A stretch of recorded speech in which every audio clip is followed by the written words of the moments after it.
Hello, welcome to my garden and welcome to the number 20 Tongues in Trees newsletter. Let's get straight into it because the second part is about this lovely plant, which is a Maidenhair Fern. Barbie has delivered a new role model to shelves that signals a shift in thought. Jane Goodall says she's been suggesting this doll for a long time in a bid to give girls a role model that encourages them to follow their dreams of working with nature and conservation. Barbie created the doll using 75% recycled plastics that would otherwise have ended up in our oceans. It was launched just before World Chimpanzee Day on July 14th to celebrate the 62nd anniversary of Jane Goodall's first journey to Gombe National Park in Tanzania. Jane Goodall is known for her pioneering work with chimpanzees. She is a primatologist, conservationist and anthropologist. The new doll comes with a chimpanzee toy. It's great news that an iconic toy like Barbie is departing from the traditional fashion-conscious image to career-focused inspiring women, and even better news that this doll is encouraging awareness of conservation and science-based research. To read more, click on the link in the description. Maidenhair Fern. I have had my current Maidenhair Fern for 10 years. In that time it has moved house with us twice and almost perished a number of times. Right now, it's growing more vigorously than ever because we've moved to a climate with more consistent humidity, which it loves. There are about 250 plants in this genus, and their common name comes from a volatile oil that can be used to nurture hair. Maidenhair ferns prefer a shaded position, making them ideal as an indoor plant or in the understory in your garden. They like humus-rich, moist soil. I keep mine in a self-watering hanging pot in part shade under the eaves, and water it with the dregs from my children's water bottles to maintain consistent moisture. When it dries out, it looks dead, but I've found that a good drenching and some attention yields new leaves and new growth. Maidenhair ferns like soil that is slightly alkaline, so they also benefit from a light application of lime every so often. They are a delightful plant to grow. Permaculture tip: keeping herbs handy. When I started studying permaculture, I was bound into the vision of a large, sprawling, edible garden that needed space for multiple elements.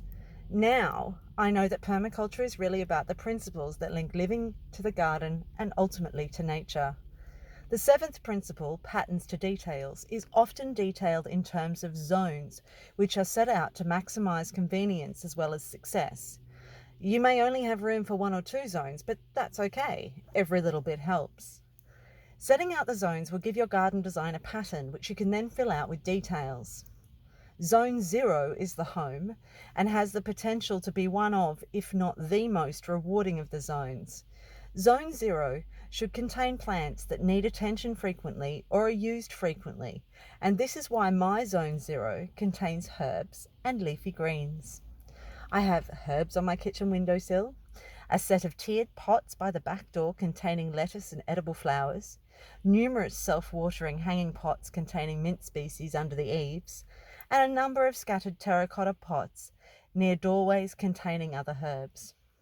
These details allow an easy harvest when I'm preparing food, as well as early observation of any pest or disease issues, as I see them during my daily routines all the time.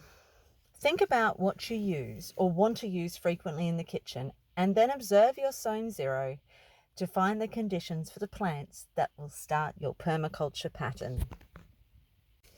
As I sat outside, enjoying the sunny day, black wings flew through my peripheral and I turned to follow them. My immediate thought was that it was a willy wagtail, but I was wrong. It was Australia's largest butterfly. I've been planting their host vine in the vain hope of capturing one on film, and here she was. I followed the female Cairns Birdwing butterfly, camera in hand, hoping against hope that she would rest for a moment. She did.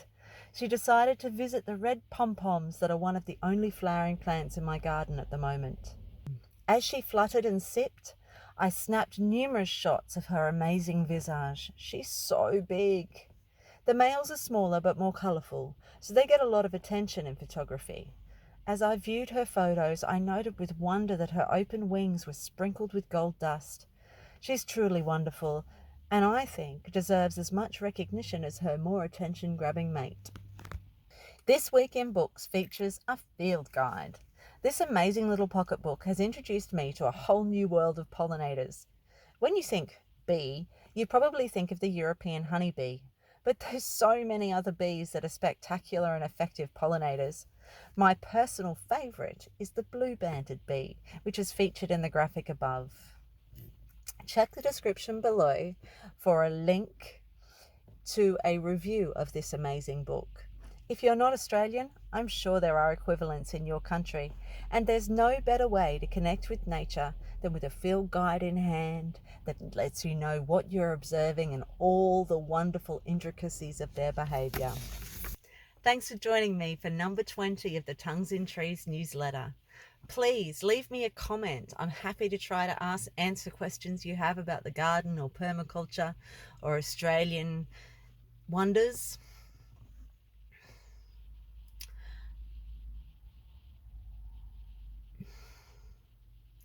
From now on, Tongues in Trees will be a monthly edit.